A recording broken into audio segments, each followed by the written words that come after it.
बिस्मिल्लाहिर्रहमानिर्रहीम। द शाबान मुबारक मियाश शरोع د سیبا او نن د شعبان د میاشتې 14 تاریخ ته او د 15 شعبان شپه ده. نو دا نننۍ شپه او دا سبانه ورځ قرآن پاک او په احادیث مبارکو کې د دې ډیر زیات فضایل ذکر شوي او بیان شوي دي. نو زما په خیال باندې مناسب ده چې نن به د درس نه چټي وکړو. د درس په ځای باندې به د دې 15 شعبان د دې شپې او د دې ورځې متعلق یو څو اهم خبرې ذکر کو سیبا. قرآن پاک کې الله جل شانه 15 سپاره کې په سورۃ الدخان کې ارشاد فرمایي اعوذ بالله من الشیطان الرجیم بسم الله الرحمن الرحیم حامیم والکتاب المبین انا انزلناه في ليلة مباركة انا كنا منذرين فيها يفرق كل امر حكيم امرا من عندنا انا كنا مرسلين. په دې آیاتونو کې الله جل شانه د قرآن پاک د نازلېدو ذکر فرمایلی دی. علامہ جلال الدین سیوطی رحمت الله علیه په خپل تفسیر جلالین کې د دې آیاتونو په تفسیر کې ارشاد فرمایلی دی چې په دې آیاتونو کې د کم شپې ذکر راغلی دی. نو دا د 15 شعبان یعنی د شب برات شپه ده. یعنی دا شپه ډیره مبارکه ده او دومره مبارکه شپه ده چې د دې د برکت والی ذکر الله جل شانه په خپل کلام کې قرآن پاک کې ذکر کړی دی. دې شپې ته ویل کېږي لیلۃ البراءت او اردو کې وته شب برات ویل کېږي. زمونږ پښتانه ورته څوک ورته شب برات وي او څوک ورته پیلسې وي. پیلسې د دې شب معنی د شپه او د براءت معنی د بری کېدل خلاصېدل. دا شب برات دې شپې ته ځکه ویل کېږي چې په عربو کې یو قبیله وه قبیله بنو کلب او په دې قبیله کې د تمام عربستان د تمامو قبیلو نه د ټولو نه زیاتې ګډې چیلې وې. یعنی دا قبیله د ګډو چیلو په اعتبار سره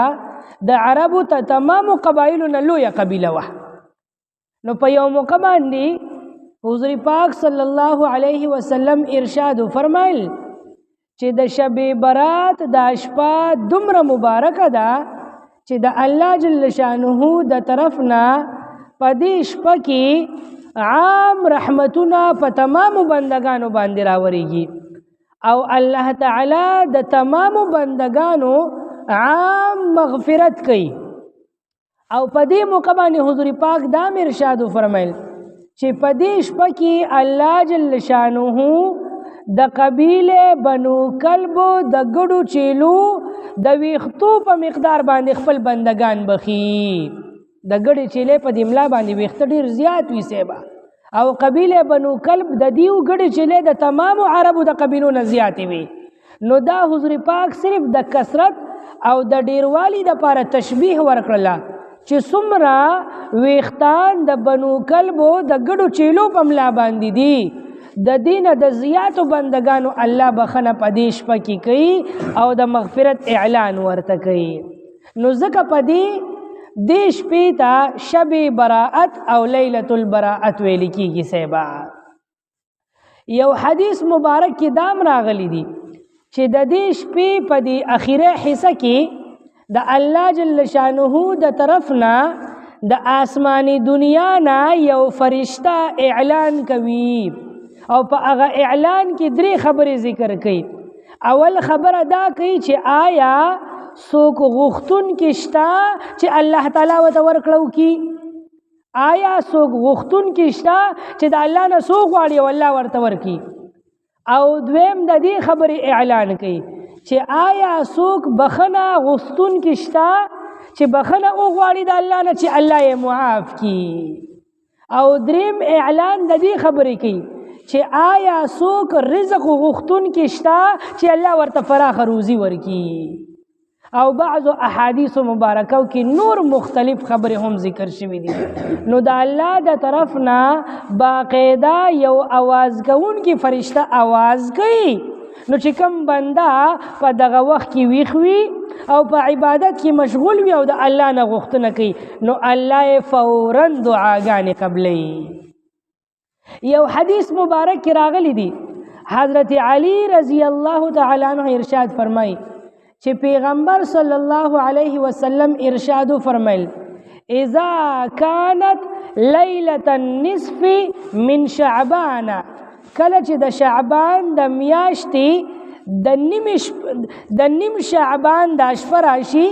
یعنی د شب برات د 15 شعبان د شپه حضور پاک ذکر کړی دا. نو ارشاد یو فرمایل فقوموا لیلها وصوموا نهارها په دې شپه کې قیام وکړئ دا شپه په عبادت کې تیره کړئ وصوموا نهارها او د دې شپې نه پس چې دا کومه ورځ را روانه ده د 15 شعبان نو په دغه ورځ کې روژه ونیسئ. په یو بله موقع باندې حضور پاک صلی الله علیه وسلم ارشاد فرمایل حضرت عائشه ابوي چې نبی علیہ الصلوۃ والسلام ارشاد فرمایل چې د 15 شعبان په دې شپه باندې د تیر شوي کال د تمامو بندگانو عمل نامې راغونډې کړي شي او بره د الله دربار ته یوړلی شي سیبه او د راتلونکي یو کال د تمامو بندگانو نوی عمل نامې فرشتو ته حواله شي او فرشتو ته ورکړي شي د یو کال د راتلونکي یو کال احکامات په هغه عمل نامو کې لیکلي وي سیبه تر دې پورې چې په دغه عمل نامو کې د هغه چا نومونه هم لیکلي وي چې کم کم بندگان به په دې کال کې وفات کیږي کم کم بندگان به په دې کال کې پیدا کیږي څوک به په دې کال کې به د چا چا باندې خوشحالی راځي په چا چا به غمونه راځي چا چا ته به صحت ملاویږي چا چا باندې به بیماری راځي یعنی د راتلونکي یو کال د تقدیر تمامې فیصلې چې د الله د طرف نه د بندگانو په حق کې شوي وي د هغې عمل نامې فرشتو ته حواله کړي شي سیبه کم بنده ته به رزق فراخه کولی کېږي او د چا رزق به کمولی کېږي دا هم پکې لیکلي وي سیبه نو دا شپه ډیره زیاته مبارکه او بابرکته شپه ده او دا راتلونکي ورځ ډیره مبارکه ورځ ده نو موږ به دوه کاره کوو سیبه یو په دې شپه کې او یو په دې راتلونکي ورځ کې د شپې کار قیام اللیل دی یعنی دا شپه په عبادت کې تیرول که د یو چا وس کېږي دا ټوله شپه دې په نفلي عبادت کې تیره کړي صاحبه نفلونه دې وکړي ذکر دې وکړي تلاوت دې وکړي وظیفې دې وکړي او بس ټوله شپه دې په عبادت کې ډېر ثوابونه او ډېر اجرونه لري که د یو چا ټوله شپه په عبادت کې وس نه کېږي نیمه شپه دې په عبادت کې تیره کړي صاحبه دا اخیره نیمه شپه ښه اوس چې څنګه لاړ شي وده شه 12 بجې پورې ښه بمبار خوب وکړه دمه به شي صاحبه نو ستړیوالی به دې ختم شي بیا راپاس او د سحره پورې دا نیمه شپه په عبادت کې تیره کړه که دا دې په وس کې نه وه نو کم از کم د شپې په د اخیره حصه کې دا د پیشمني وخت چې څه ته ویلی کېږي 3 بجې 4 بجې دغه ټیم کې راپاسه او د سحر د مانځه پورې دا ګینټه دوه په عبادت کې تیره کړه نو به د قیام اللیل په هغه برکاتو اجرونو کې ستا حصه راشي صاحبه چې کم از کم یو 2 رکعاته 4 رکعاته 6 رکعاته 8 رکعاته د تهجد لمونځ وکړه او ذکر عبادت پکې وکړه نو کم از کم دومره عبادت پکې وکړه په دې شپه کې زنانه دې وکړي او نارینه دې وکړي او بیا د ورځې عبادت دا دی چې په دې راتلونکي ورځ کې که د چا وس او طاقت کېږي او شوق یې کېږي نو روژه دې ونیسي او دا روژه ډېر زیات اجر او ثواب لري حدیث مبارک کې راغلی دی چې پیغمبر علیه السلام با په ټول کال کې د رمضان د میاشتې نه علاوه په یو بله میاشت کې که ډېرې زیاتې روژې نیولې نو هغه میاشت به د شعبان میاشت وه یعنی د رمضان نه علاوه که نبی علیه الصلاة والسلام ډېر روژې نیولې دي نو د شعبان په میاشت کې نیولې دي او دا شعبان مقدمه ده د پاره د رمضان تمهید دی په دې شعبان کې به مسلمان تیاری کوي د رمضان د میاشتې نو روژې پکې ونیسه چې رمضان ته د عادت جوړ شي او رمضان ته تیار شي د دې میاشتې نه چې کومه مخکې میاشته تېره شوه هغې ته ویل کېږي رجب د دغه رجب میاشت چې به کله راښکاره شوله نو حضور پاک به دعا کوله او هغه دعا کې به یې داسې وي اللهم بارک لنا فی رجب و شعبان وبلغنا رمضان یا الله مونږ ته په دې رجب او شعبان کې برکتونه راکړي او رمضان ته م ورسې نو ګوره حضور پاک په دې میاشت کې برکتونه غوښتي دي نو تم د الله نه برکتونه وغواړه د الله نه فراخ رزق وغواړه د الله نه د خپلو ګناهونو مغفرت او بخښنه وغواړه په یو موقع باندې حضور پاک دا ارشاد فرمایل چې کله تاسو د دې شعبان میاشت ووینئ نو د دې حساب کتاب په اهتمام سره کوئ چې په رمضان کې بیا تاسو ته مشکل نه وي صاحبه چې د ورځو حساب کې تاریخ درته معلوم وي نو د رمضان په راتلو کې به بیا تا ته مشکلات نه وي نو کوشش به دا وکړو چې دا شپه په عبادت کې په ذکر کې تېره کړو او دا راتلونکي ورځ په عبادت کې او د خپلو تمامو ګناهونو مغفرت او بخښنه وغواړو حضرت عائشه رضی الله تعالی عنها ارشاد فرمایي چې نبی علیه الصلاة والسلام ارشاد فرمایل وی زما زړه دا غواړي چې زما په نوې عملنامه کې مې نوم لیکل کېږي نو چې په داسې حالت کې ولیکل شي چې زه په روژه کې یم د روژې په حالت کې یعنی حضور پاک روژه ډېره خوښه کړې ده نو کوشش وکړو چې دا شپه په عبادت کې تېره کړو او دا راتلونکي ورځ وی الله جل شانه عام مغفرت او بخښنه کوي د تمامو بندګانو خو یو څو کسان داسې دي چې د هغوی په دې مبارکه شپه کې مغفرت او بخښنه نه کېږي چې توبه نه وباسي الله چې توبه وباسي بیا خو بخښنه کېږي خو چې په دې شپه کې توبه ونه باسي نو الله خو باقي ټول بندگان بخي خدا بنده نه بخي یو مشرک سړی الله په دې مبارک شپه کې نه بخي دویم کینهګر او بغض لرونکي ایسه بیسه د یو مسلمان سره بغض ساتي یاره بس د ده نوم راته بس سترګو مې بد لګي او بس ایسه بیسه نی ورسره څه کټې پټې شریک وي نی ورسره څه غم خادي وي نی ورسره څه اقشره وي ایسه بیسه د یو مسلمان سره په زړه کې بغض ساتل کینه ساتل بل ته تندي تریو کول د بل خپې وخل د بل بد غوستل دا کینه ده سیوه د کوم مسلمان په زړه کې چې دا وي الله د دې سړي بخښنه نه کوي دریم نمبر د زناکار سړي او د زناکارې ښځې الله په دې مبارکه شپه کې بخښنه نه کوي چې په زنا کې عادي وي سیوه څلورم نمبر چې همیشه شراب څکونکي وي مدوم الخمر چې همیشه شراب عادي وي نو د شرابي سړي الله بخښنه نه کوي او پنځم نمبر چې دا څوک دا پنسي د دې ګیټو نه ښکته ساتي د دې سړو دپاره دا ګیټې ښکاره کول فرض دي او د زنانو دپاره دا ګیټې پټول فرض دي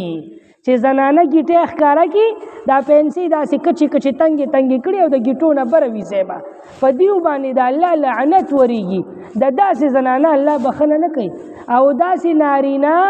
داسې یو سړی چې د هغه پنسي پرتوګ یې دونه ښکته وي یا دونه اوږد جوړ کړي چې پنسي ورپسې راښکې شي او ګیټه یې ښکاري نه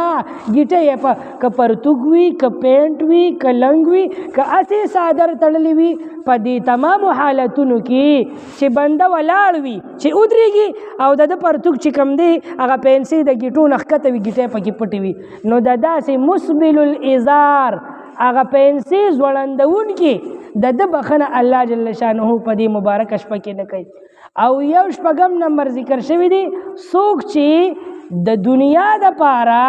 رشته داري او تعلقات ختموي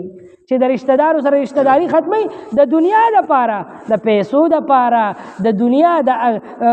دنیا کارونه وي او د دنیا د پاره رشتہ داری او تعلقات ختمي نو د داسې سړي چې صله رحمي ختمي او قطع رحمي کوي د بخنه نه کیږي او اوم نمبر د مور پلار نافرمان چې مور پلار یې نه بخي د مور پلار ازاری وي او عق کړی وي نو د داسې بنده بخنه نه کیږي یا لکه بس خو چې هر څه وي خو بس دا تندې خدای ته په سجده ولګوي خدایا معاف مې کړه چې څه مې کړي دي بس وعده کوم د زړه نه د نن نه پس پې نه کوم او بس اوس یې راته معاف کړه نو دا خو ویلو شو که نه چې یا الله مونږ معاف کړه د زړه نه الله ته بخنه توبه وباسه او بخنه وغواړه د دې څه پته لګي چې نوې عملنامه را روانه ده چې زمونږ نوم به په ژوندو کې وي او که مړو کې به وي صیبه د دې څه پته لګي چې د سبا نور به وینو کوي بننو زه خو په دې انتظار یم چې لږه زه لا ځوان یم ابي تو مې جوان هو ته خو په دې انتظار یې چې خو ته ځوان یې بیا به ته د شپېتو اتیو کالو کېږي بیا به بوډا کېږي بیا به تسبیح راخلې او ذکر به کې نو د دې څه پته لګي چې ته به بوډاوالي ته هم رسې او که به نه رسې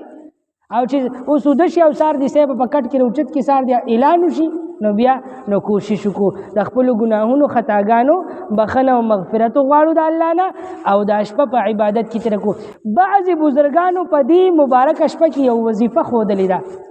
وی درې پیرې سورت یاسین ووایه هغې خو داسې ښودلې چې د ماښام د انور څنګه پروزي د ماښام د مانځه نه پس یې ووایې خو خیر دی د سبا پورې ټوله شپه ده په دې شپه کې ووایه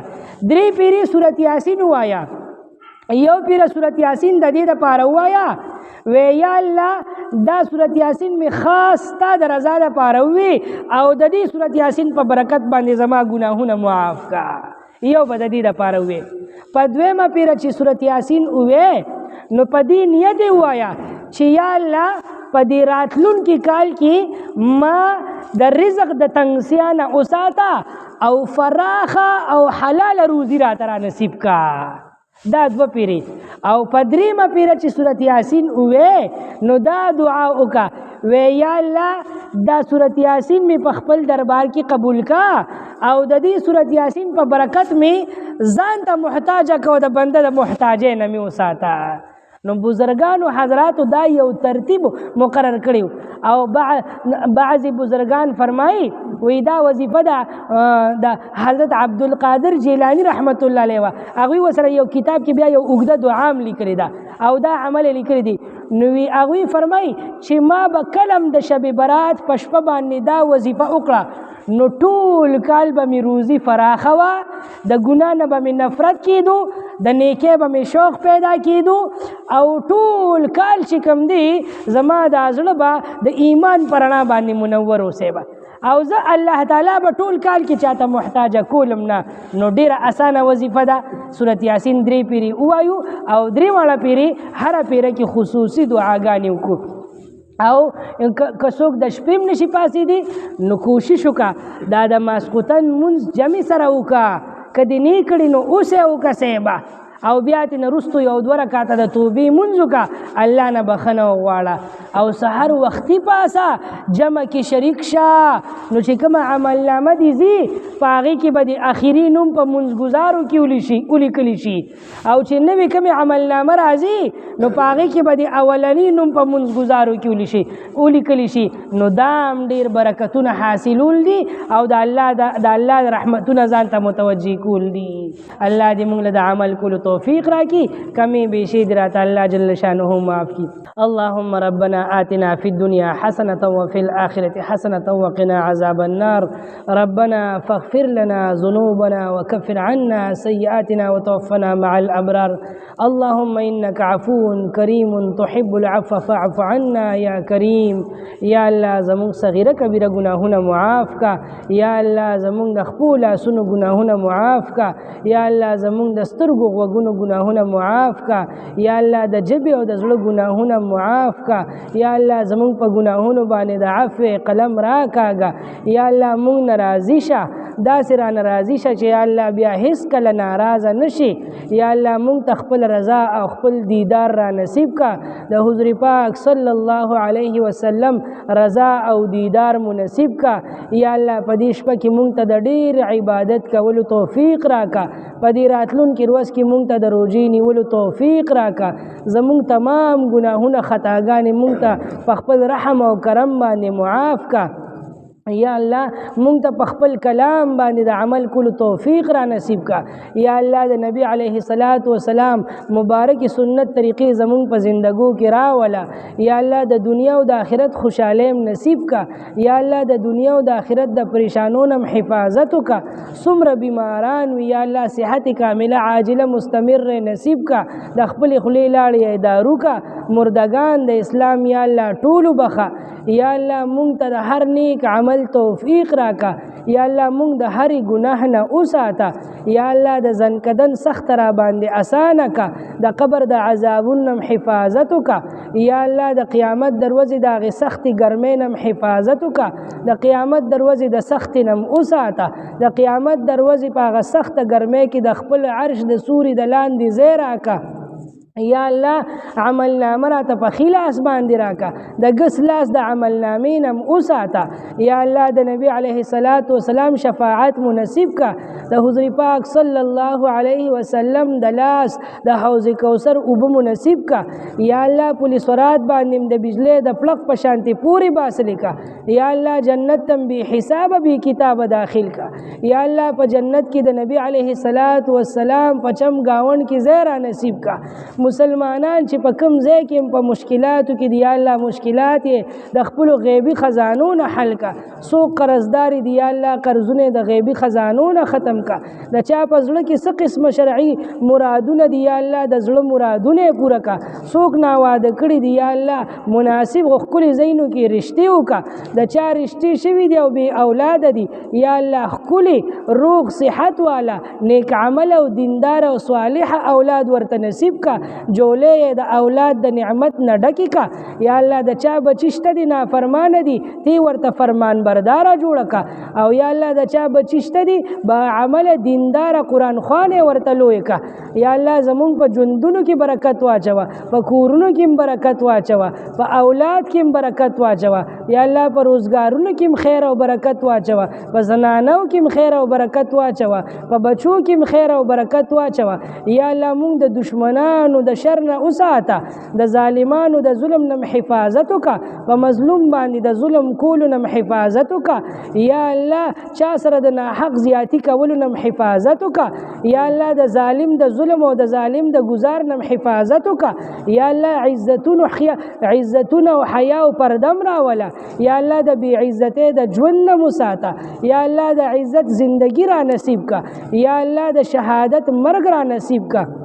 یا الله د نبی علیه الصلاۃ والسلام مبارک سنت طریقې زمونږ په زندګو کې راولا. څومره کمی کوتاهي زمونږ نه کېږي یا الله خپل د عفو قلم پې راکاږه. یا الله مونږ نه راضي شه. په خپل کلام د عمل کولو توفیق راکا. د چا روزګارونه نشته دی یا الله ښکلي د حلال روزګار د خیر او د برکت نصیب کا. د چا روزګارونه شته یا الله نور یې ورله فراخه کا. د دنیا او د آخرت عزتونه او خوشحالۍ یا الله مونږ ته را نصیب کا. څوک چې د دنیا په کم ګوټ کې په کم ځای کې د دین څه قسمه خدمتونه کوي یا الله تی قبول او منظور کا. او یا الله مزید ترقی ور نصیب کا. یا الله دا مونږ چې دلته کومه د ترجمې د قرآن درس کو په خپل دربار کې یا الله دا په ډیر څه باندې قبول او منظور کا. دا څومره مرګري دلته په اخلاص باندې راضي یا په کورونو کې زنانه اوري یا الله ټولو ته دنیا او آخرت کې د دې اجرونه او ثوابونه ور نصیب کا. د دې خپل کلام او د قرآن په برکت باندې یا الله زمونږ شرعي حاجتونه پوره کا. د هر قسمه ګناهونو نه حفاظت کا. په دې مبارک شپه کې چې یا الله ته د خپل بندگانو بخنه او مغفرت کې یا الله زمون د ګناهګارو بخنم وکا. یا الله زمون په ګناهونو باندې د عفو قلم راکاږه. یا الله مونږ ډیر ګناهګار یو ډیر خطاکار یو یا الله په ګناهونو کې ککړ یو. یا الله زمون د جبې تا ته د توبې وستو قابل نه دي. یا الله زمون د لاسونه تا ته د نیو قابل نه دي. یا الله زمون عمل نامې د ګناهونو نه ډکې دي. یا الله خپل رحم او کرم را باندې وکړه. یا الله په خپل رحم او کرم باندې معاف کړه. د نبی علیه الصلاۃ والسلام په وسیله او په خاطر باندې معاف کړه. د دې خپل کلام پاک په برکت باندې معاف کړه. د دې مبارک شپې په دې مبارک رحمتونو باندې معاف کړه.